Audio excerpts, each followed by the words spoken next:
قال اللہ تعالی فی کتابہ العزیز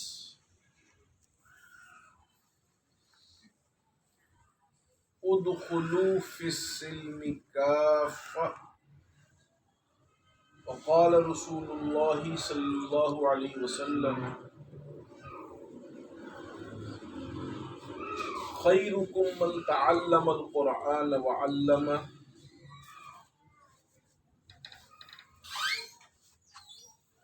فقد استکملتہ الدین او کما قال رسول اللہ صلی اللہ علیہ وسلم۔ میرے روحانی بیٹوں، بھائیوں، آپ کا تعلق مختلف قبائل سے، صوبوں سے، نسلوں سے ہے، لیکن جو چیز آپ کے اور میرے درمیان مشترک ہے وہ نبی کریم صلی اللہ علیہ وآلہ وبارک وسلم کی غلامی۔ ابھی قرآن مجید کی ایک آیہ کریمہ اور نبی کریم صلی اللہ علیہ وآلہ وبارک وسلم کے دو ارشادات کریمہ میں نے آپ کی خدمت میں پیش کی۔ اس آیہ مبارکہ میں نبی کریم صلی اللہ علیہ وآلہ وبارک وسلم فرماتے ہیں ادخلوا، داخل ہو جاؤ، فی السلم، اسلام کے اندر، کافہ، پورے کے پورے۔ یہ نہیں کہ کچھ اپنی مرضی مان لی، کچھ اسلام مان لیا۔ اسلام نام ہے پورے کے پورے عمل کا، ادھوری چیز کو اسلام نہیں ہے۔ اور جو دو مبارک احادیث آپ کی خدمت میں پیش کی گئی، اس میں نبی علیہ السلام فرماتے ہیں آپ سب میں سے بہتر بازار والا نہیں، کارخانے والا نہیں، دکان والا نہیں، پیسے والا نہیں، ٹیکسی والا نہیں، رکشے والا نہیں، درزی نہیں، کاروبار والا نہیں، سب سے بہترین وہ ہے جو قرآن پڑھتا ہے اور قرآن پڑھا۔ اور جو دوسری حدیث مقدسہ پیش کی گئی، اس میں نبی علیہ السلام فرماتے ہیں جس نے نکاح کر لیا اس نے اپنا دین مکمل کر لیا۔ نبی کریم صلی اللہ علیہ وآلہ وبارک وسلم نے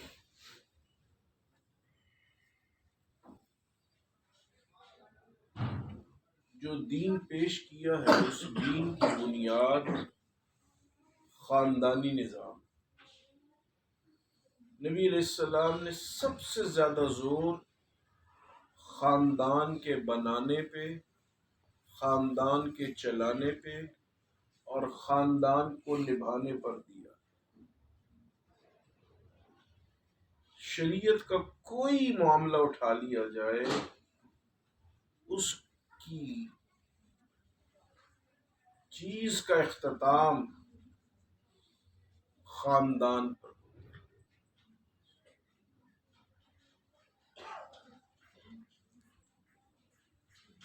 خاندان کی تشکیل اور تعمیر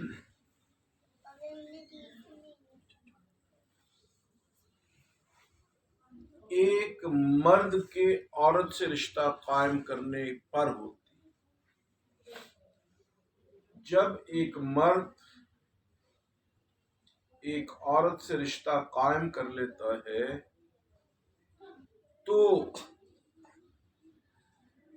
رشتہ قائم ہوتے ہی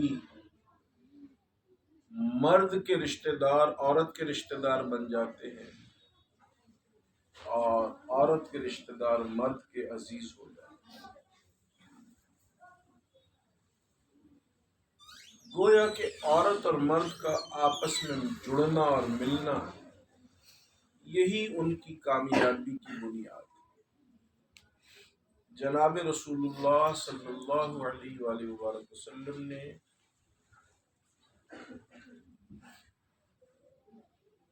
فرمایا کہ ہن لباس لکم وانتم لباس لہم، عورت مرد کا لباس ہے اور مرد عورت کا لباس ہے۔ اور یہ بات مانی ہوئی ہے کہ کوئی آدمی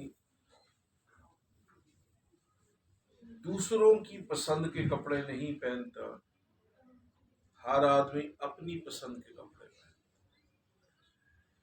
اس لیے جس عورت کو مرد اپنی زندگی کا حصہ بنائے، اگر وہ اس کی پسند نہیں ہے تو وہ لباس ہے۔ لباس کہتے ہی اس کو ہے جو آدمی کی راحت کا باعث ہو۔ اور اگر کوئی قمیص آپ نے ایسی پہنی ہے جو آپ کو پنچ کر رہی ہے، تنگ کر رہی ہے، کہیں سے جسم گھٹا ہوا ہے، تو وہ لباس ہے۔ لباس کہتے ہی اس کو ہے جو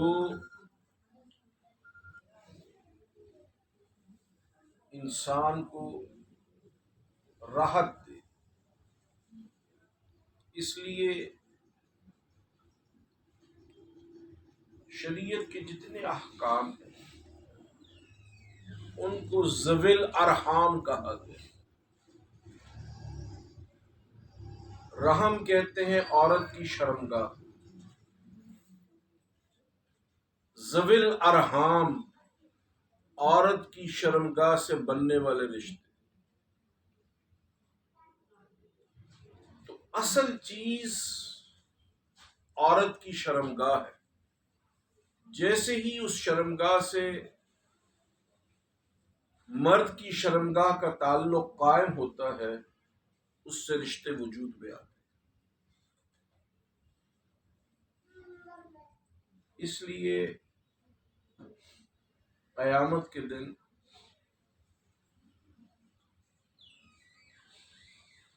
کوئی شخص بھی اپنے باپ کے نام سے نہیں پہچانا جائے، ہر آدمی اپنی ماں کے نام سے پہچانا جائے۔ اس لیے کہ ہو سکتا ہے عورت کی شرمگاہ سے کسی کا تعلق ایسا قائم ہو گیا ہو جس میں عورت کی مرضی کا دخل نہ ہو۔ اس پردہ داری کے لیے شریعت مطہرہ نے عورت کو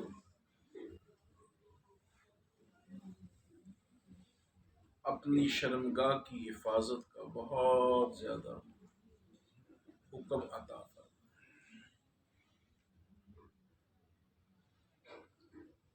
ذوی الارحام وہ رشتے جو عورت کی شرمگاہ سے قائم ہو جائیں، جیسے عورت کا بھائی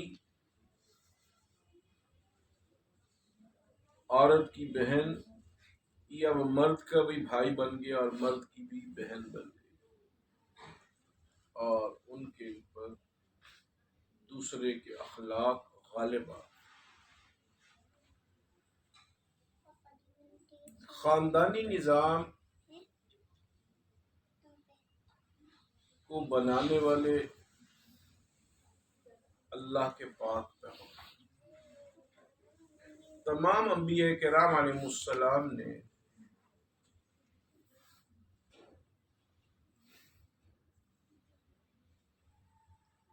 خاندان کے نظام کو بنایا اور چلایا۔ حضرت ابراہیم خلیل اللہ نے ایک دن اپنی بیٹے کی غیر موجودگی میں آ کر اپنی بہو کا انٹرویو اور اپنی بہو سے پوچھا کہ تم لوگوں کی گزر بسر کیسی ہو رہی؟ اس نے کہا کہ ہمارا غیبی رزق ہے،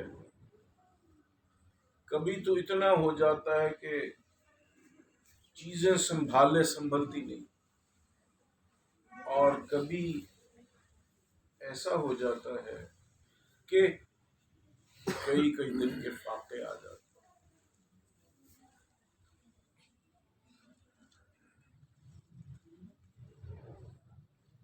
حضرت اسماعیل علیہ السلام جو سیدنا ابراہیم علیہ السلام کے صاحبزادے تھے، ان کی بیوی کے اس بیان سے ناشکری ٹپکتی تھی کہ وہ جو کبھی زیادہ رزق اور تھوڑے رزق کی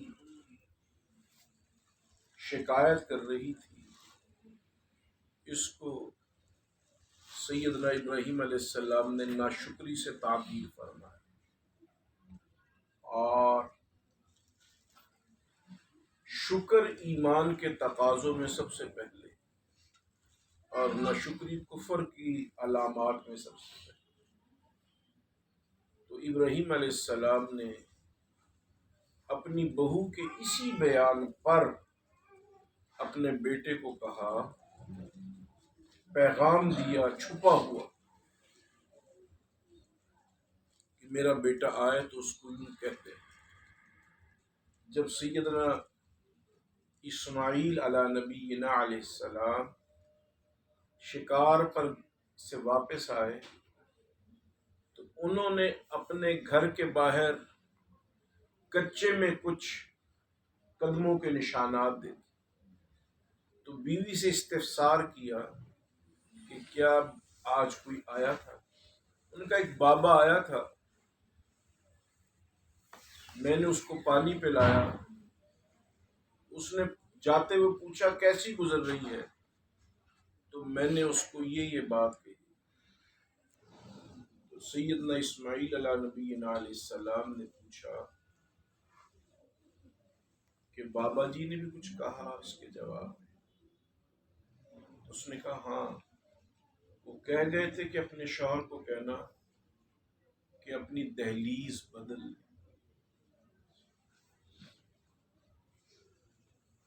فرمایا وہ میرے والد تھے اور وہ پیغام دے گئے ہیں کہ تم میرے گھر کا دروازہ ہو، اور تمہاری ناشکری کی وجہ سے اب میں تمہیں اپنے نکاح میں رکھ نہیں سکتا۔ گویا کہ شریعت مطہرہ نے شکر کو گھر کی مضبوطی کی بنیاد قرار دیا۔ اس لیے قرآن مجید نے عورت کو مرد کا لباس، مرد کو عورت کا لباس بنایا۔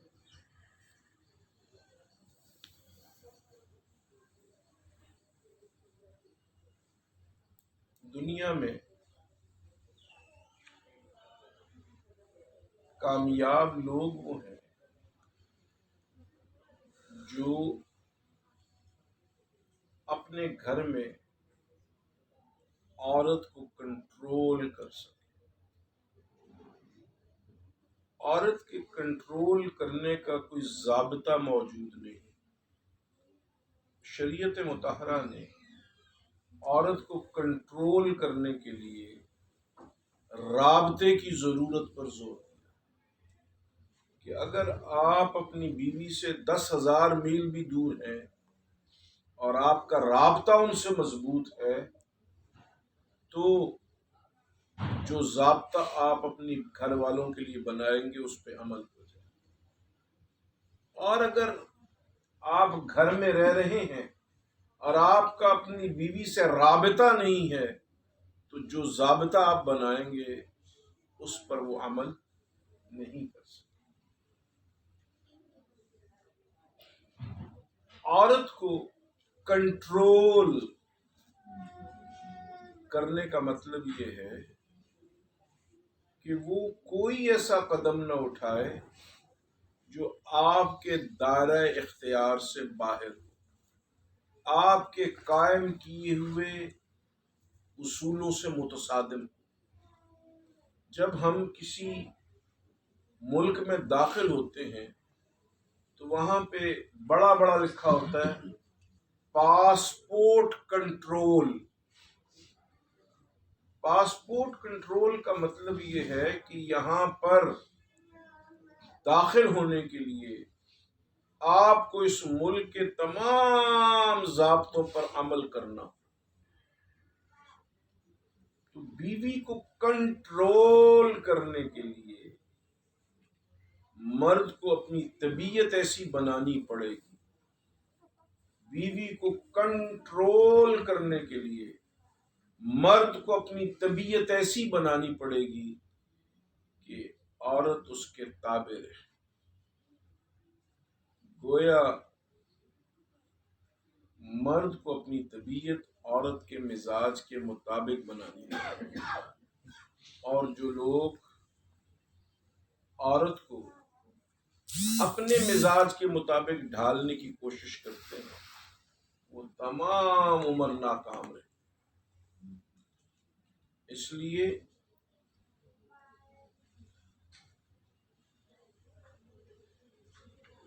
کہ قرآن مجید میں اللہ نے فرمایا الرجال قوامون علی النساء، مرد عورت پر حکمران. حکمران کا مطلب یہ ہے کہ مرد کا جو مزاج ہے فلیکسیبل، مرد کا مزاج بدلا جا سکتا ہے. جیسے مرد بنانا چاہے ویسے بنا سکتا ہے. عورت کے لیے بہت مشکل ہے اپنے مزاج کو بدلنا. اگر مرد نے اپنے گھر میں حکمرانی کرنی ہے اپنے مزاج کو اپنی بیوی کے مزاج کے مطابق بنانا پڑے گا. جب یہ بنا لے گا تو عورت بھی اس کے تابع ہو جائے. جناب رسول اللہ صلی اللہ علیہ وآلہ وسلم نے بیوی اور ساس کے تعلقات کی خرابی کی شکل میں تمام تر وزن بیوی کے پلڑے میں ڈالا. یعنی اگر انسان کو بیوی اور والدہ میں فرق کرنا پڑے تو شوہر کی تمام تر قوت عورت کے پلڑے میں جانی چاہیے. اس لیے کہ ماں کے تو اور بھی اولاد ہے لیکن بیوی صرف آپ کی. وہ اپنے گھر کو چھوڑ کے آپ کے لیے آئی. اگر آپ اپنی ماں کا ساتھ دیں گے تو بیوی کو تنہا اور اکیلا چھوڑ دیں. اور بیوی کو شریعت نے تنہا اور اکیلے رہنے کے لیے کبھی بھی پسند نہیں فرمایا. اور جب خاندانوں میں جھگڑے زیادہ ہو جاتے ہیں تو اس کی اصل وجہ جو سربراہ ہے اس خاندان کا وہ اپنا کام صحیح کر نہیں سکتا.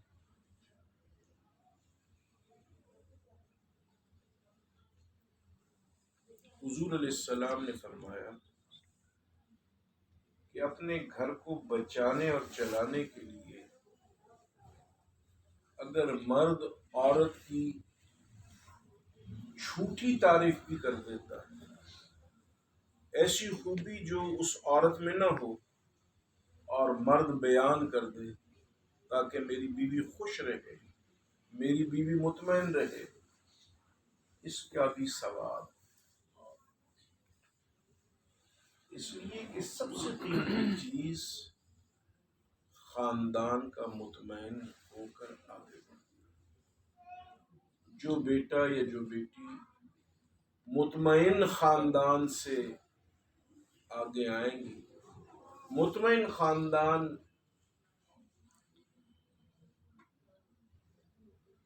فقہائے اسلام کے نزدیک وہ ہے کہ بیوی اتنی مطمئن ہو کہ اس کو اپنی ناراضگی کے اظہار کے لیے چارپائی سے باہر نہ جانا۔ چارپائی سے باہر جانے کا مطلب یہ ہے کہ میاں بیوی کے درمیان جو بھی اختلافات ہوں وہ ان کے اپنے کمرے میں بند ہو جائے، کسی رشتہ دار اور آپ کی اپنی اولاد کے کانوں تک میاں بیوی کے تضادات اور اختلافات نہ پہنچے۔ لوگوں کے سامنے میاں بیوی ایک ہو، ان کے اختلاف رائے کی خبر قریب کے لوگوں کو بھی۔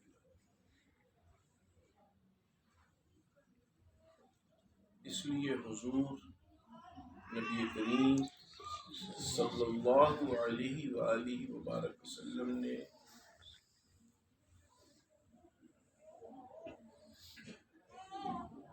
عورت کو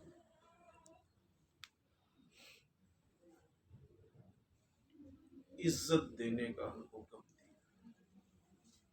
عورت بے عزتی سے بھڑک اٹھتی ہے اور عزت دینے سے مطمئن ہوتی ہے،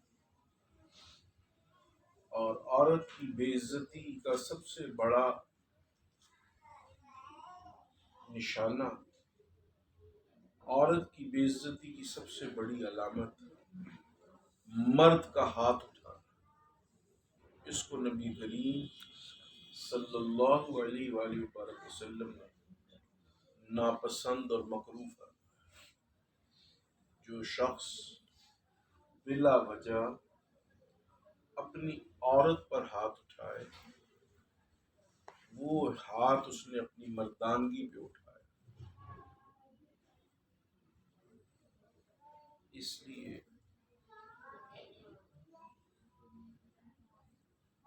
مطمئن ماں باپ کی اولاد زندگی میں بھی مطمئن اور زندگی کی صعوبتوں اور سختیوں اور آزمائشوں میں کامیاب۔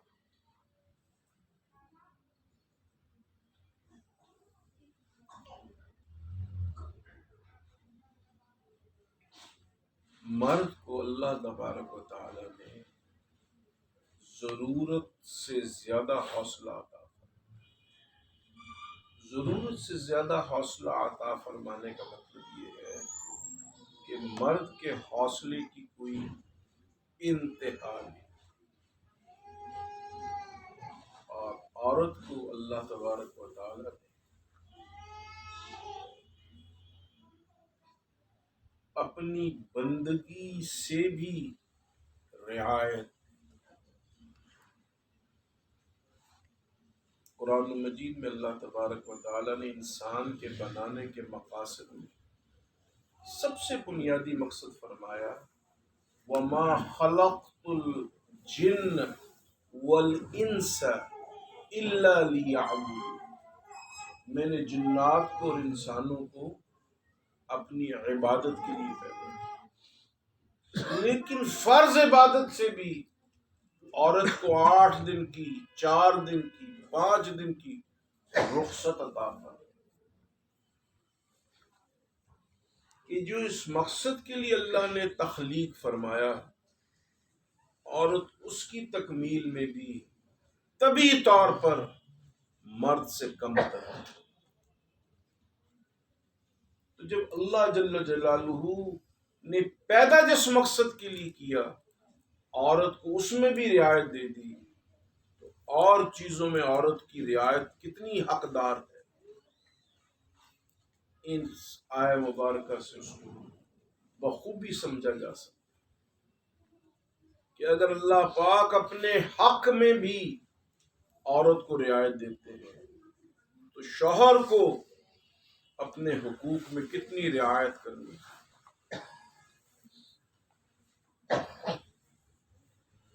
اس لیے رفقائے محترم، شریعت اسلامیہ نے جتنے بھی احکامات دیے ان تمام احکامات میں سب سے ضروری چیز خاندان کے نظام کو برقرار رکھنا۔ اور خاندان کا نظام پردے سے اور حوصلے سے باقی. جہاں بے حوصلگی ہوگی، جہاں بے پردگی ہوگی، وہاں خاندانی نظام کمزور ہوگا. جہاں پہ پردہ احکام شریعت کے موافق ہوگا، جہاں پہ حوصلہ شریعت مطہرہ کے تقاضوں کے موافق ہوگا، وہاں پر زیادہ آبادی. آبادی نام ہے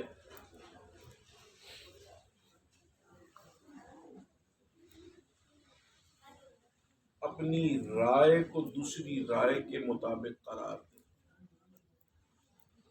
نبی کریم صلی اللہ علیہ وآلہ وبارک وسلم کا ارشاد ہے، من کان یؤمن باللہ وبالیوم الآخر فلیکرم جارہ. جو اللہ اور یوم قیامت پر ایمان لائے، ان کے ذمے فرض ہے کہ وہ اپنے ہمسائے کی عزت کرے. ہمسائے کی عزت کا مطلب یہ ہے کہ ہمسائے کے حقوق میں اس سے تعاون کیا جائے. مثلا اگر آپ بیمار ہیں، مثلا اگر آپ خاموشی پسند ہیں، مثلا اگر آپ شور پسند نہیں کرتے، اور ہمسایوں کے یہاں غیر معمولی کیفیت ہے، ہمسایوں کے یہاں شادی آ گئی ہے، یا ہمسایوں کے یہاں کوئی ایسے مہمان آ گئے ہیں جو زیادہ اونچی بولتے ہیں، جو زیادہ شور مچاتے ہیں، تو اس غیر معمولی حالات میں شکایت نہ کرنا یہ حق ہمسائیگی ہے. اور اگر ہمسایہ اپنے آنے والے مہمانوں یا اپنے آنے والی آزمائشوں میں مبتلا ہے اور آپ حرف شکایت زبان پر لاتے ہیں، تو آپ اللہ کے ناشکر گزار بندے ہیں، کیونکہ اس کے بس اور اختیار میں نہیں ہے کہ وہ ایسے شور کو روک سکے. اور اگر آپ نے اس سے شکایت کی تو آپ نے اس پہ بوجھ ڈالا. اور لا یکلف اللہ نفسا الا وسعها. اللہ تو اپنے بندوں پر ان کی حیثیت سے زیادہ خود نہیں بوجھ ڈالتے، اور اگر آپ اس کے بندوں پر بوجھ ڈالیں گے تو اللہ آپ کو کیسے پسند کرے. دنیا اسلام نے پوری دنیا پہ جو ترقی کی، اس کی وجہ مسلمانوں کا خاندانی نظام.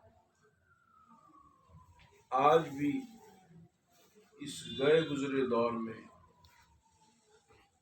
بھارت سے پاکستان کو، بنگلہ دیش کو جو اہمیت حاصل ہے، وہ مسلمانوں کا خاندانی نظام. مسلمانوں کا خاندانی نظام دوسرے کی عزت پر مبنی ہے، اور عزت الگ رہنے میں نہیں، عزت اکٹھے رہنے. عزت کی بنیاد، عزت کس کو کہتے ہیں؟ عزت خوش مزاجی کو. مثلا آپ کا بھائی ہے اور آپ دونوں بھائی ایک دوسرے کے قریب رہ رہے ہیں، اپنے آپ کو نیک سمجھتے ہیں، ایسی نیکی پر جس میں خشک سالی ہو، خشک مزاجی ہو، اللہ کو پسند. ایسا نمازی جو اخلاق میں برتر نہ ہو، اللہ کو پسند نہیں، بنسبت اس کے جو خوش مزاج ہو، لوگوں سے خوش مزاجی سے ملے. ایسے عبادت گزار سے بہت اللہ کے یہاں پہ. نبی کریم صلی اللہ علیہ وآلہ وسلم نے فرمایا بوجہ طلق، مسلمان وہ ہے جو جب دوسرے کو دیکھے تو مسکرائے، دوسرے سے آنکھیں چار ہوں تو اپنے آپ کو معتبر جاننے کے لیے سیریس نہ بنا رہے، بلکہ وہ خوش مزاجی سے جائے اور اس کو دیکھے. حضور علیہ السلام نے فرمایا کہ ایک شخص اگر مجلس میں بیٹھا ہے اور آپ اس سے زیادہ مجلس میں اچھی جگہ بیٹھے ہیں اور آپ جانتے ہیں کہ اس کا مقام مجلس میں اچھی جگہ پہ آنا ہے، یا اس کا اس گھر میں رشتہ ایسا ہے کہ اس کو بہتر مقام پہ بیٹھنا چاہیے، تو پھر اس کے لیے آپ جگہ خالی کریں. حضرت مولانا شاہ اشرف علی تھانوی فرماتے ہیں رحمۃ اللہ علیہ کہ اگر کسی کا حق یہ ہے کہ وہ مجلس میں آگے بیٹھے اور وہ خود پیچھے جا کے بیٹھتا ہے، تو ایسا شخص لوگوں سے واہ واہ چاہتا ہے کہ لوگ کہ آگے آئیے آگے آئیے آگے آئیے. یہ آگے آگے آنے کا کہلوانا یہ بھی ایک طرح سے تکبر کی علامت. جب آپ کو معلوم ہے کہ لوگ آپ کو جگہ دیں گے تو پیچھے بیٹھنے کی بجائے جو آپ کا مقام بنتا ہے وہاں پہ جا کے تشریف پڑھیں. تو شریعت مطہرہ نے زندگی کو تکلفات سے پاک، تسنن سے پاک، لیکن مسکراہٹ سے بھرپور اور مزاح اور مذاق سے بھرپور بنایا. نبی کریم صلی اللہ علیہ وآلہ وسلم کا ہر کسی سے مذاق تھا، ہر کسی سے ظرافت، اور ظرافت اور مزاح اور جملے بازی جس سے کسی کا جینا خراب ہو، کسی کی عزت پامال نہ ہو، اور ظرافت جاری رہی جائے، ظرافت جاری رکھی جائے، تو مزاجوں میں بوجھ باقی نہیں رہتا اور آدمی تازہ دم رہتا ہے. اور تازہ دم انسان ہمہ وقت عبادت کے لیے تیار ہے. اگر آپ عبادت سے پہلے ہی بوجھ تلے دبے ہوئے ہیں تو پھر عبادت میں پورا ذوق نصیب نہیں. اور اگر آپ مجلس میں مزاح سے مذاق سے ہلکے پھلکے ہو گئے ہیں تو پھر عبادت رب میں بہت جی چاہے گا، جی لگے گا اور رونے کو جی چاہے گا، کیونکہ آپ پہلے ہنس چکے ہیں. اور اگر آپ پہلے ہی رونے والے ہو گئے ہیں اللہ کے حضور آپ خاک روئیں. حالانکہ رونا تو خدائے بزرگ و برتر کے ساتھ.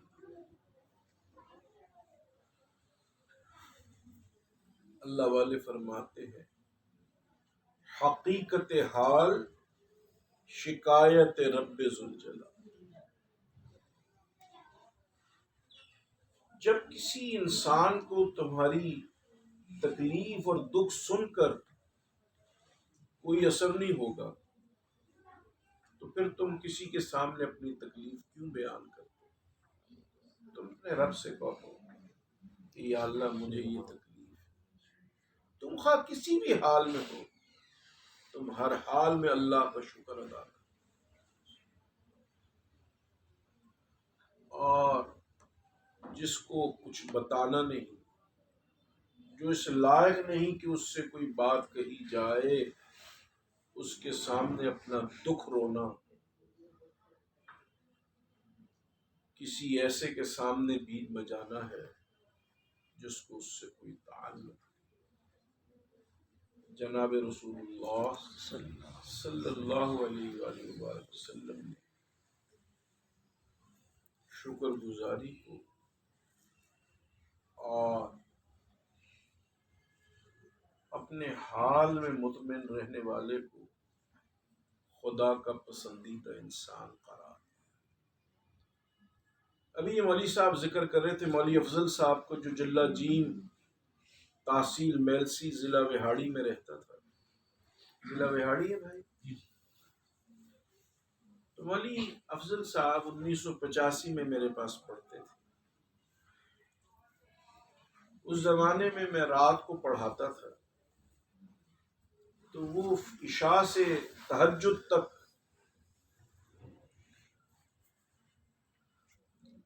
پورے ولولے سے جاگتا اور پڑھتا،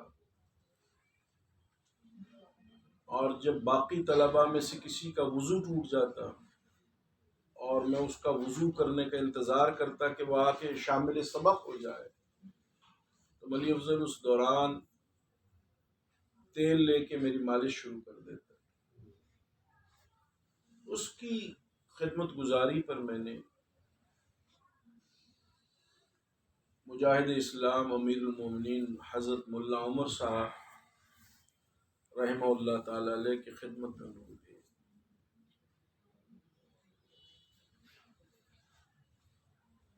ایک دن میں نے مولوی افضل کو، جو حضرت ملا عمر صاحب کا وائرلیس آپریٹر تھا،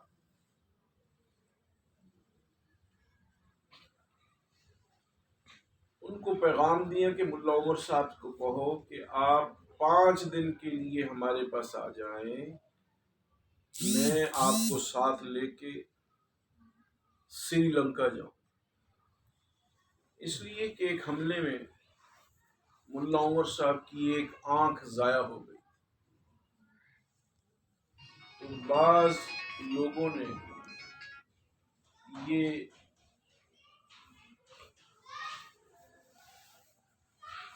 خوبصورت معاملہ کیا کہ سری لنکا میں بعض ڈاکٹر ایسے ہیں جو آنکھوں کا علاج ایسا کرتے ہیں کہ جس آنکھ میں نور نہ ہو اس میں بھی روشنی آ جائے۔ تو ایک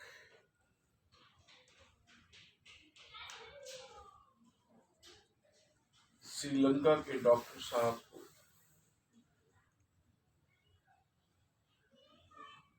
آنکھوں کے ہسپتال کے لیے ہم نے کچھ امداد کی، تو انہوں نے کہا کہ اگر آپ کوئی مادرزاد نابینا بھی لے آئیں تو ہم اس کی آنکھ کو بدل دیں۔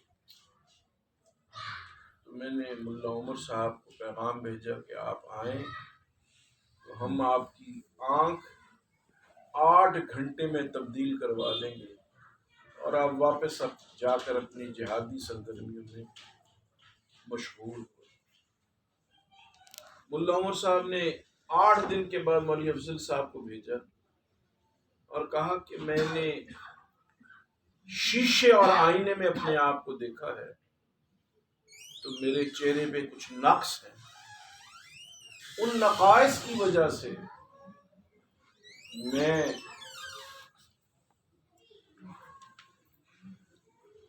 جب آئینے میں اپنے آپ کو دیکھتا ہوں تو مجھے اپنی کمزوری کا احساس ہوتا ہے۔ اگر میری دونوں آنکھیں آ گئیں، دونوں آنکھوں میں نظر آنا شروع ہو گیا تو ہو سکتا ہے مجھ میں تکبر پیدا ہو جائے، اور ایک آنکھ کے نہ ہونے کی وجہ سے مجھ میں عاجزی ہے، اور عاجزی تو اللہ کو بڑی پسند ہے۔ تو آپ یہ آنکھ کسی ایسے کو لگوا دیں جس کو ضرورت ہو، میری ایک آنکھ بھی دونوں آنکھوں کا کام ہے۔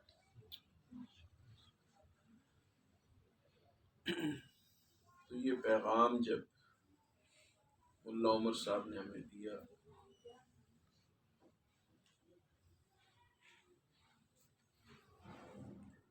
میں نے ملی افضل سے کہا کہ تم کیا چاہتے ہو؟ اس نے کہا کہ میں تو روز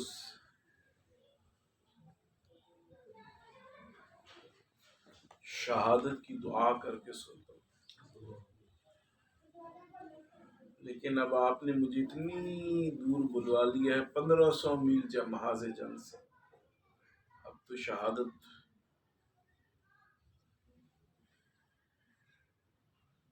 مجھ سے 2 دن کی مسافت۔ تو میں نے مزاحن کہا چلو تمہارے لیے دعا کر لیتے ہیں، تم جو چاہتے ہو تمہیں اس کا سفر نہ ہی کرنا پڑے اور جلد جنت میں پہنچ۔ وہ سحری کا وقت تھا، میں نے دعا کر دی۔ جمعے سے پہلے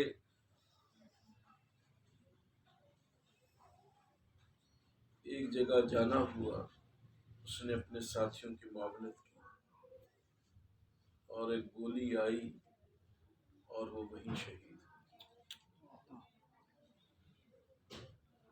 اس کی والدہ کو میں نے اس کی میت بھیجی، اس نے کہا میاں صاحب میں نے تو اپنا بیٹا آپ کو دے دیا تھا، مجھے تو یوں ہی لگا ہے کہ آپ نے بیانے کے لیے بھیج دیا۔ میں نے کچھ پیسے اس کی والدہ کو بطور امداد کے دیے، اس نے اپنا گھر بنانے کی بجائے ان پیسوں سے مدرسہ بنا دیا۔ اس بچے نے آج مجھے بتایا کہ اس کی اہلیہ اس میں پڑھاتی تھی۔ تو جو لوگ مطمئن زندگی گزارتے ہیں، آج اس کی اہلیہ وفات پا گئی ہیں، لیکن یہ اپنی بیوی کو یاد کر کے رو رہا ہے، اور یہی شریعت مطہرہ چاہتی ہے کہ عورت کا مرد سے ایسا تعلق ہو کہ وہ چلی بھی جائے تو مرد اس کو یاد کرتا ہے۔ یہ عام انسانوں کی بات اس لیے ہے کہ حضور نبی کریم صلی اللہ علیہ وآلہ وسلم بھی اپنی بیویوں سے ایسی محبت کرتے تھے کہ ان کی اہلیہ، ان کی بیگمات دنیا سے چلی بھی جاتی تو حضور علیہ السلام ان سے وفاداری نبھاتے رہے۔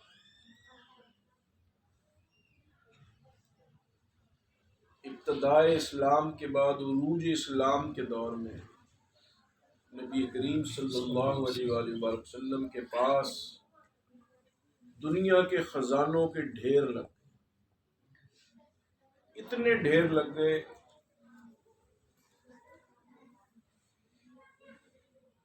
کہ نبی علیہ السلام نے مدینہ منورہ کی بعض عورتوں سے پوچھا کہ ہم مکہ مکرمہ سے مدینہ منورہ آ گئے ہیں، میری پہلی اہلیہ خدیجہ کی سہیلیوں میں سے کون کون سی سہیلی زندہ ہے؟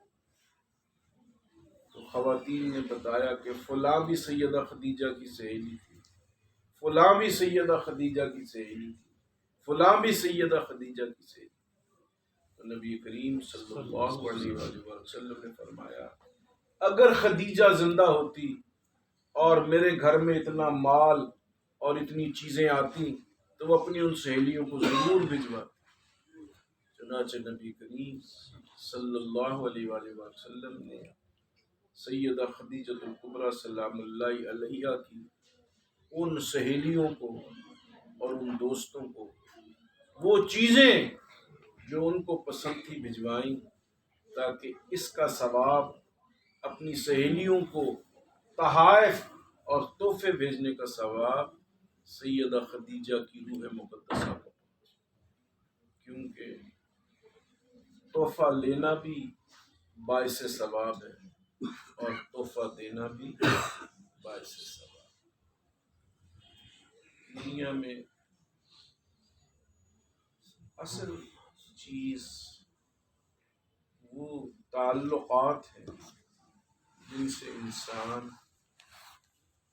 دوسرے انسان کو دنیا کی چیزوں سے بے نیاز کرے۔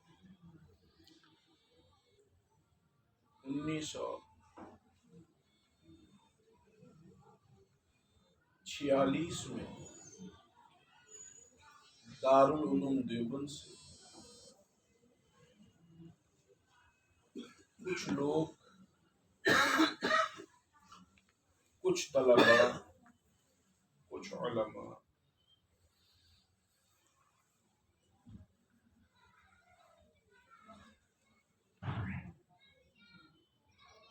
فارغ ہو کر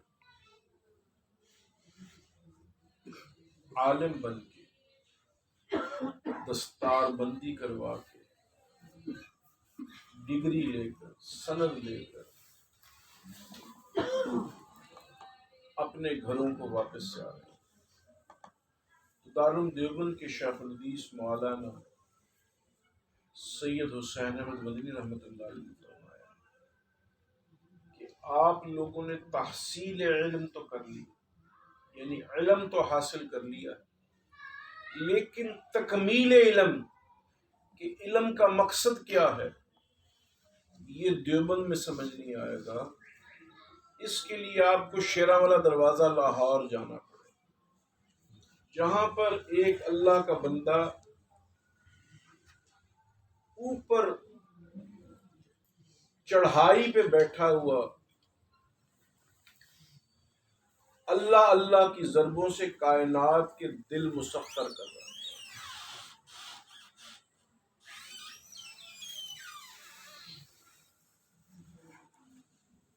تو چنانچہ وہ 3 طلباء جو سرگودا یا شاہپور ضلع کے رہنے والے، وہ دیوبند سے شیراں والے آئے اور یہاں پڑھا، تو حضرت رحمۃ اللہ علیہ نے ان کو ایسے بنایا اور رکھا جیسے باپ اپنے بیٹوں کو۔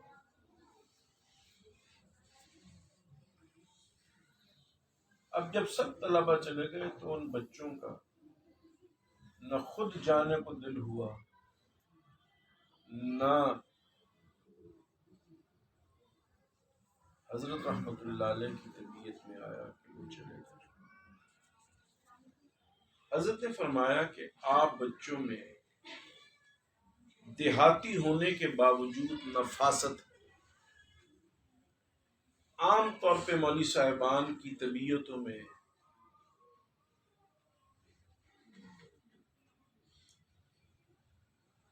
بد ذوقی اور بد شوقی ہوتی۔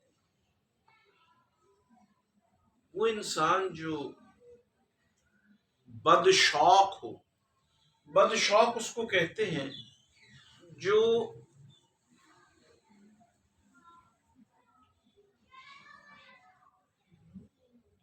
زندگی کے اندر خوبصورتی کو نظر انداز کرے۔ انسان تو وہ ہے جو ہر چیز میں خوبصورتی کو تلاش کرتا ہے، اور جو خوبصورتی کو پرے پھینک دے اس کو بد شوق کہتے ہیں۔ تو حضرت رحمۃ اللہ علیہ نے فرمایا کہ میرے جو مہمان آتے ہیں، آپ تینوں بھائی ان کے آگے جو دسترخوان چنتے ہیں وہ بڑی خوبصورتی سے چنتے۔ فرمایا کہ میں کسی اور کو 5 روپے دوں کہ ان مہمانوں کی خدمت کرے تو وہ سالن روٹی لے آئے گا اور کھلا دے گا، تم تھوڑی سی روٹی لے آتے ہو، تھوڑا سا چاول لے آتے ہو، تھوڑی سی دال لے آتے ہو، تھوڑے سے بلے پکوڑے لے آتے ہو، تھوڑے سے اور چیزیں لے آتے ہو، تو دسترخوان متنوع ہو جاتا ہے، اس میں کئی قسم کی چیزیں اور خوبصورتی پیدا ہو جاتی ہے۔ تو تم لوگ تو جس گاؤں کے رہنے والے ہو، تم تو اس گاؤں کے رہنے کے لائق نہیں، تم تو لاہور کے رہنے کے لائق ہو، تاکہ لاہور میں لوگوں کو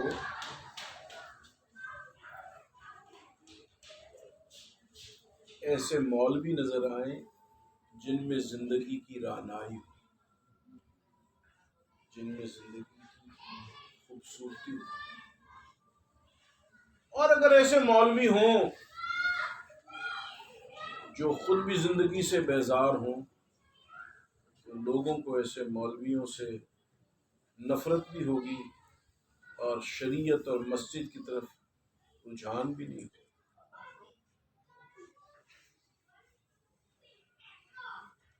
1938 میں ہمارے حضرت رحمۃ اللہ علیہ نے بہت قیمتی ایرانی قالین اپنی مسجد میں بچھوائے، تو لوگ دور دور سے نماز پڑھنے آتے تھے کہ جب یہاں نماز پڑھتے ہیں تو ہمارے ٹانگوں کو بھی سکون ہوتا ہے، سجدوں کو بھی سکون ہوتا ہے۔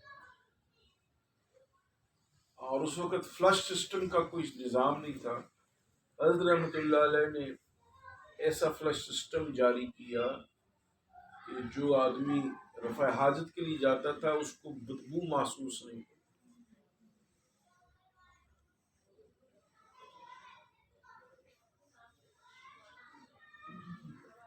حضرت نے اپنے ان تینوں شاگردوں کو کہا کہ آپ لاہور میں رہیں۔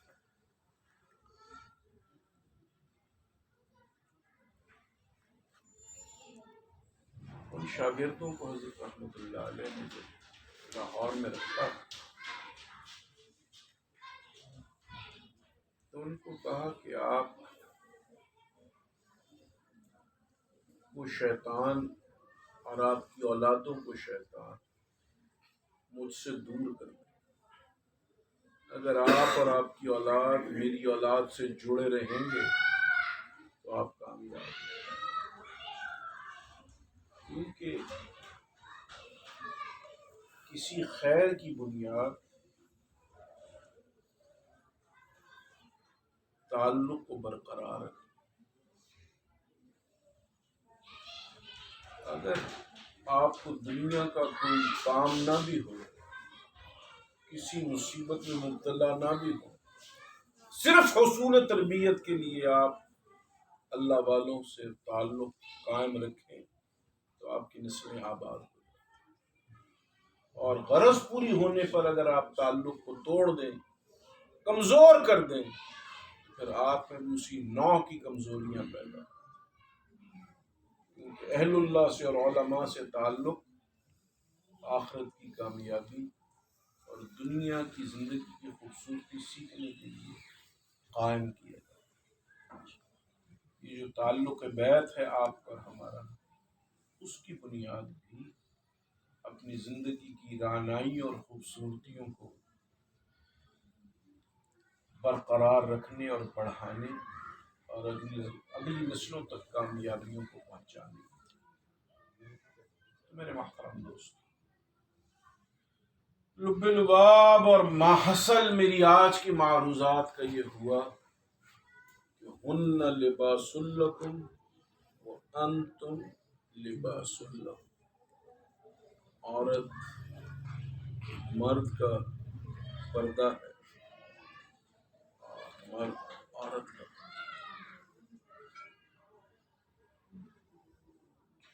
حدیث مقدسہ میں آتا ہے کہ زوجین، جب کوئی باپ اپنی بیٹی کے لیے کسی رشتے کو قبول کرتا ہے اور کہہ دیتا ہے کہ میں نے اپنی بیٹی اس کو دینے کا فیصلہ کر لیا، تو حق تعالی جل جلالہ دو ملائکہ، دو فرشتوں کی ڈیوٹی لگاتے ہیں۔ ایک فرشتہ لڑکی کے دل پر بیٹھ جاتا ہے اور اس لڑکی کے دل میں لڑکے کی محبت پیدا کرتا ہے، اور ایک فرشتہ دوسری طرف بیٹھ جاتا ہے اور اس کے دل میں اس شوہر کی محبت کو پیدا کرتا ہے۔ کبھی ایک فرشتے کو بہت محنت کرنی پڑتی ہے اور ایک کو زیادہ محنت نہیں۔ اس کی وجہ یہ ہے الخبیثات للخبیثین، ناپاک مردوں کے لیے ناپاک عورتیں۔ اگر ایک لڑکی خود اچھی ہو، پاکیزہ ہو، اور لڑکا ناپاک ہو، اور کبھی لڑکا اچھا ہو اور لڑکی بدکار ہو، تو ان کو ایک دوسرے تک آنے کے لیے، ایک دوسرے کے ہم مزاج بننے کے لیے بڑی دقتوں اور آزمائشوں اور مشکلات کا سامنا کرنا۔ اور اگر کبھی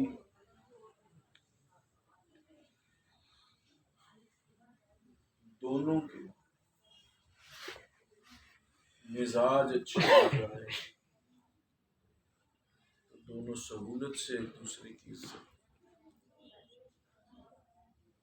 اللہ والے خوبصورتی سکھاتے ہیں اور اللہ والے خوبصورتی بتاتے ہیں۔ مسلمانوں کے معاشرے میں سب سے خوبصورت زندگی ہندوستان کے شہروں میں دلی شہر کی تھی، اور دہلی میں سلسلہ نقشبندیہ کے ایک بزرگ تھے،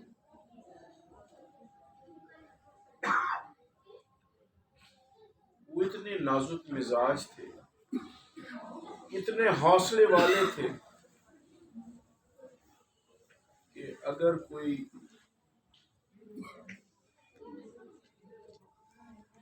بد رنگ کا کپڑا پہنے تو اس کی اصلاح کرتے تھے، کوئی محفل میں بد ذوقی سے بیٹھے اس کی اصلاح کرتے، اور بیوی بلائے اور وہ نہ جائے اس کی اصلاح کرتے، ماں پکارے اور وہ جواب نہ دے اس کی اصلاح کرتے۔ وہ اتنے نازک مزاج تھے کہ ان کی خانقاہ میں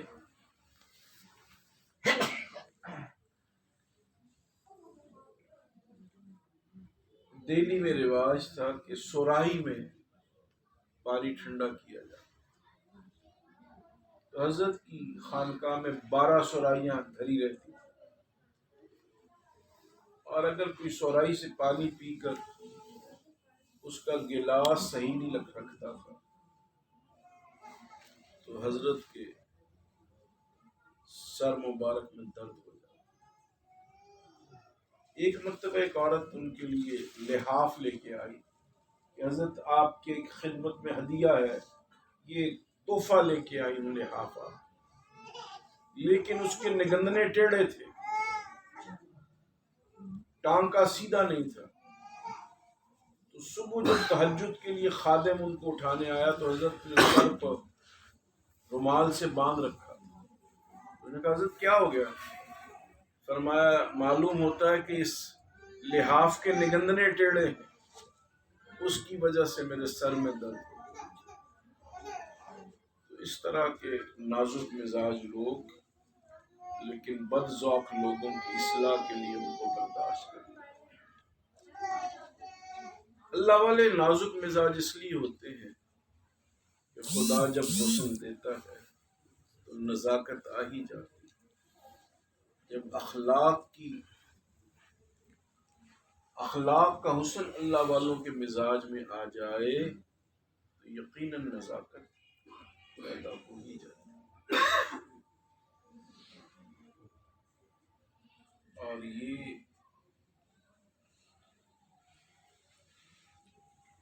نزاکت کا انداز اور نزاکت کو سمجھنے کا انداز، یہ بھی نازک مزاج اور سمجھدار ہونے سے۔ میرے بہت بچپن میں ریلوے اسٹیشن کے پاس وزیر اعظم پاکستان میاں محمد نواز شریف کا گھر تھا۔ تو میاں محمد نواز شریف کی جو والدہ تھی وہ بڑی سمجھدار خاتون۔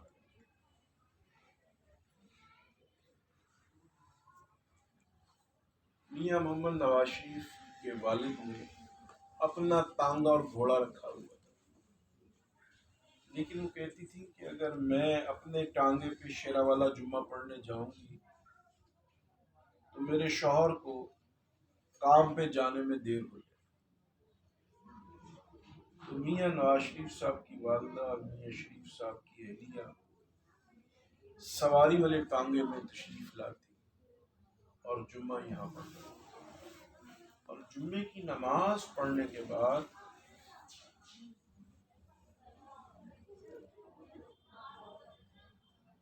سردیوں کے دنوں میں جو عورتیں جمعہ پڑھ کے ہماری دادی اماں کے پاس گھر میں جاتی، ان کے لیے خالی بوریوں سے ہماری دادی اماں نے چھوٹی چھوٹی گدیاں بنا دی تھی، اور سردیوں میں فرش پر وہ بوری بچھا کے بیٹھتی۔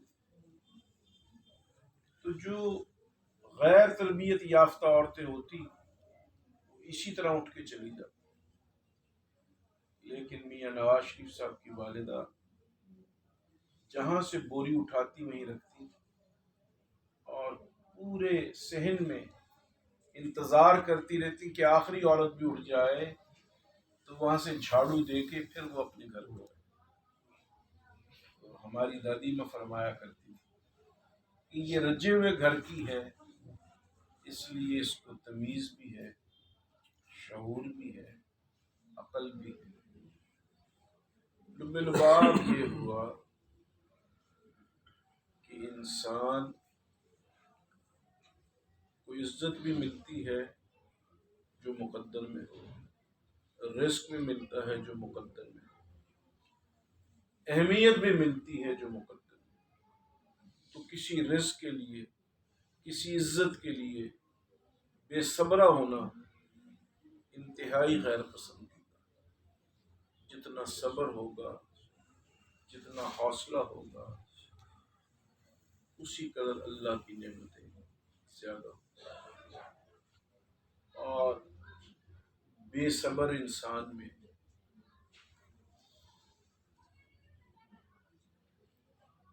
بے صبری کے علاوہ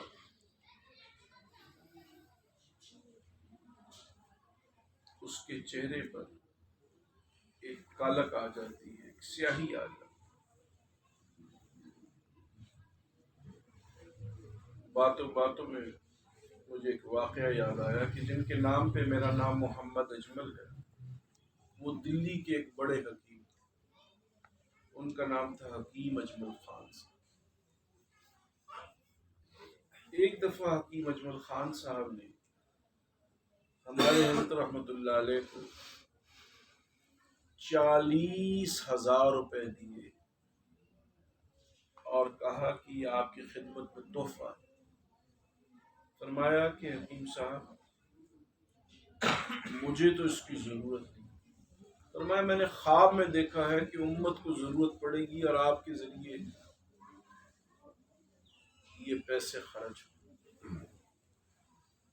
حضرت نے فرمایا کہ حکیم صاحب نے جو خواب دیکھا تھا واقعی ایسا ہوا، اور تحریک خلافت موومنٹ میں دلی کے مسلمانوں کو پیسوں کی ضرورت پیش آئی، تو وہ جو حکیم صاحب نے پیسے مجھے بھجوائے تھے وہ قومی پیسوں میں خرچ ہو، لیکن فرمایا میرے دل کے اوپر ایک وزن رہا، ایک بوجھ رہا کہ حکیم صاحب نے یہ 40,000 روپے مجھے بھجوائے ہیں،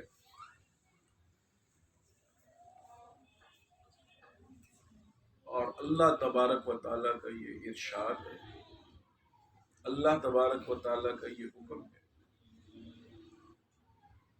کہ دنیا میں کوئی جو تم سے مہربانی کرے تم اس کے برابر مہربانی کرو، اگر تم اس کے برابر مہربانی نہیں کر سکتے تو اس سے کم کر دو، اور اگر تم بالکل کچھ نہیں کر سکتے تو پھر بھی تمہیں اس مہربانی کو ہضم کرنے کی اجازت نہیں کہ تم بس کو اس نے میرے ساتھ مہربانی کر دی تھی بس ہو گیا کام۔ پھر تم ایسے کرو کہ لوگوں میں اس کو بیان کرو کہ اس نے میرے ساتھ یہ مہربانی تو فرمایا جب میں سن 47 پر پاکستان تقسیم ہو گیا تو مجھے یہ خدشہ ہوا کہ میرے اوپر حکیم اجمل خان صاحب کے احسانات، میرا تو ارادہ تھا ان کو احسانات، ان کی مہربانیوں کا بدلہ دوں گا، کیونکہ سن 17 میں حضرت رحمۃ اللہ علیہ دلی سے لاہور تشریف لے آئے اور سن 47 میں پاکستان میں فرمایا میرے لاہور آنے کے 40 سال بعد جب ملک تقسیم ہو گیا تو مجھے یہ فکر ستانے لگا کہ یہ شریعت مطہرہ کا حکم ہے کہ جس نے تم پہ احسان کیا ہو یا تو اتنا ہی احسان کرو یا اس سے کم تر کرو یا اس سے کم تر کرو، اور اگر بالکل احسانات کا بدلہ نہ چکا سکو تو دنیا میں لوگوں کے سامنے اس کے احسانات کا ذکر کرو اور لوگوں کو بتاؤ کہ اس نے فلاں موقع پہ مجھ پہ احسان کیا۔ پھر جب پاکستان بننے کے 10 سال کے بعد میں پیدا ہوا تو فرمایا مجھے یہ خیال ہوا کہ اب میری زندگی کا آخری وقت ہے، اب حکیم صاحب کے میرے اوپر جو احسانات ہیں اس کا بیان تو میں کر نہیں سکتا، تو پھر میں نے اپنے پوتے کا نام اپنے محسن کے نام پہ رکھنے کا فیصلہ کیا کہ جب تک لوگ اس کو میرے محسن کے نام سے پکارتے رہیں گے میرے احسان کا بدلہ ہوتا رہے گا۔ پھر حکیم اجمل خان صاحب کے نام پر میرا نام محمد اجمل رکھا کہ یہ جو اگر اللہ اس سے کوئی نیکی کا کام لے گا تو اس کا ثواب بھی حکیم صاحب کی روح کو پہنچے گا، کیونکہ انہوں نے دنیا میں مجھ پہ احسان، اس لیے کہ یہ اصول ہے شریعت مطہرہ کا، حل جزاء الاحسان الا الاحسان، جو کوئی تم پر احسان کرے اس کے احسان کا بدلہ چکاتے ہیں۔ حضور علیہ السلام نے فرمایا کہ اگر کوئی تمہیں گوشت پکا کے بھیجے تو جواب میں گوشت پکا کے بھیجے، اور اگر تم گوشت نہ پکا سکو تو شوربہ ہی پکا کے بھیج دو، اگر شوربہ بھی نہ پکا سکو تو کوئی اور چیز بھجوا دو، لیکن اگر کسی کا برتن تمہارے گھر میں آیا ہے تو اس برتن کو خالی مت لوٹا، اس کو گھر کے واپس بھیجو۔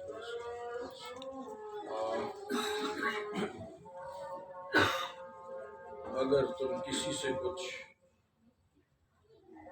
اس جتنا بدلہ نہیں دے سکتے تو اس کی تعریف اور توصیف کے پل باندھ دو کہ لوگوں کی نگاہوں میں اس کی عزت بن جائے کہ تم مادی طور پر اس کا احسان کا بدلہ نہیں دے سکتے تو کم از کم زبان سے تو اس کا بدلہ ہے۔ جیسے میں نے آپ کو میاں محمد شریف صاحب کی اہلیہ کی بات سنائی،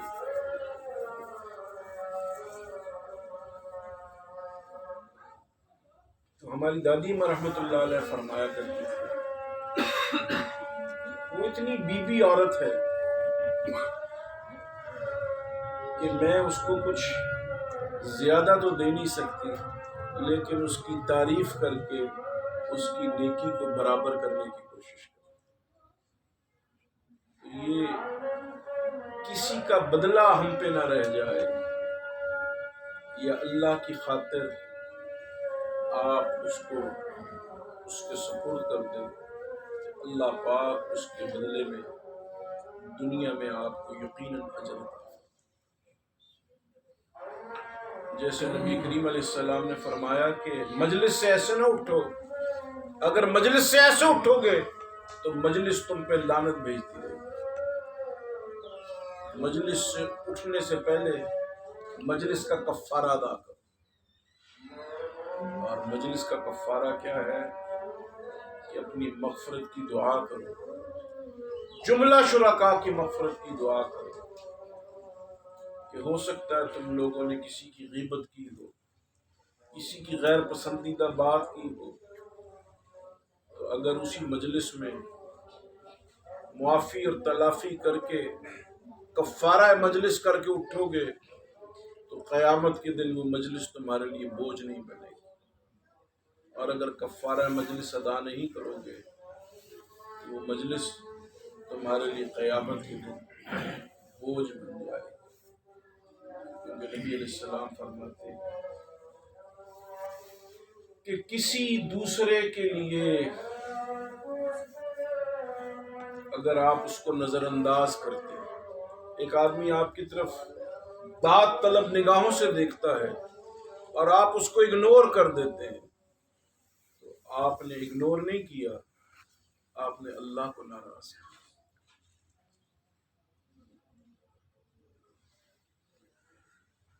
کیونکہ دنیا میں زندگی جو اللہ نے ہمیں دی ہے، اس میں برابری کی بنیاد ہے۔ پھل پھول دے پھل پات لے، دکھ درد دے آفات لے، سودا کیا خوب نقد ہے، اس ہاتھ دے اس ہاتھ میں۔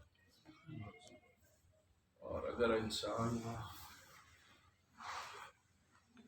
ظلم کسی پہ کرے اور اس سے معافی نہ مانگے تو قیامت کے دن اللہ اپنا حق تو معاف کر دیں گے۔ کسی انسان کی بے ادبی، بے عزتی اگر آپ نے کی ہے تو آپ کو اس کا بدلہ ضرور چکانا۔ اس لیے اللہ والے اگر کسی کی حق تلفی ہو جائے تو اس کے پیچھے پیچھے مارے مارے کرتے۔ بانی دارالعلوم دیوبند حضرت مولانا محمد قاسم نانوتوی رحمۃ اللہ تعالی علیہ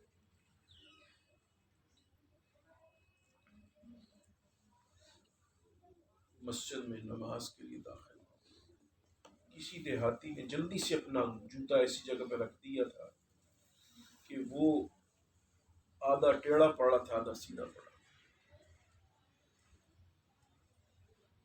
حضرت نے اس کو سیدھا کر دیا کہ مسجد میں جوتا سیدھا نہ پڑا ہے تاکہ مسجد کی بے ادبی نہ ہو۔ لیکن جیسے ہی نماز شروع کرنے لگے خیال آیا وہ تو سادہ آدمی، اس نے جیسے اپنی جوتی رکھی ہے اگر اس کو ویسی نہ ملی تو وہ 1 منٹ کے لیے تو پریشان ہو جائے گا کہ میں نے تو جوتی ایسے رکھی تھی اور میری جوتی کہاں گئی۔ تو اس خیال سے کہ اس کو اتنی تکلیف نہ ہو میں نے جوتی اس کی ٹھیک کر دی، حضرت وہیں کھڑے ہو، جماعت ہو گئی۔ اس کے بعد جب وہ بابا آ گیا اس کو بتا کے کہ بڑے میاں آپ کا جوتا وہ پڑا، پھر حضرت تشریف لے گئے اور نماز ادا۔ ہمارے حضرت رحمۃ اللہ تعالی علیہ سامنے کمرہ، ایک دن حضرت نے فرمایا کہ میں اپنی کمرے کے روشن دان بند رکھتا تھا، ابھی اس کے روشن دان ہم بند رکھتے۔ فرمایا ایک دن گرمی زیادہ تھی تو میں نے روشن دان کھول دیا کہ گرم ہوا اندر سے نکل جائے۔ اسی دوران ایک کبوتری آئی اور اس نے گھونسلہ بنا لیا اور 2 انڈے دے دیے۔ اب میں ہر وقت اپنے روشن دان کو کھلا رکھے گا. ایک دن میں دوپہر کو سویا ہوا تھا تو کسی خادم نے جب مسجد کمرے کی صفائی کی تو روشن دان بند کر. تو وہ کبوتری ٹک ٹک اپنے ہونٹوں سے اپنی چونچ سے میرے کمرے کا روشن دان کھٹکھٹا رہی تھی. میں اٹھا، میں نے روشن دان کھولا، وہ اندر آئی اور اس نے اپنے بچے کو دانا کھلایا تو میرے دل کو سکون. فرمایا کہ میں اپنے پیر خانے امروٹ شریف ہر 15 دن کے بعد جاتا. میں ملتان ریلوے اسٹیشن پہ پہنچا تو مجھے خیال آیا کہ پتہ نہیں میں روشن دان بند کرایا ہوں یا کھلا چھوڑا ہے. اگر میں نے روشن دان بند کر دیا ہے تو میرے واپس جاتے تک تو وہ بچہ مر جائے گا. فرمایا میں نے آج تک کبھی اپنا پروگرام نہیں بدلا، لیکن میں نے اپنے حضرت کو ٹیلی گرام دیا کہ میں کل آؤں گا، اور میں ملتان سے واپس لاہور آ گیا اور میں نے آ کے اپنے کمرے کا روشن دان کھولا کہ وہ بچہ ماں کے دانہ لانے کے بغیر اللہ والوں ایک انسان کو رجا، ایک پرندے کی طبیعت کی مزاج. اللہ تبارک و تعالیٰ مجھے اور آپ اپنے خاندانوں کو مضبوط کرنے کا طریقہ، اپنے نفس کو سنبھالنے کی صورت میں آگے بڑھانے کی تربیت اور توفیق کے ساتھ.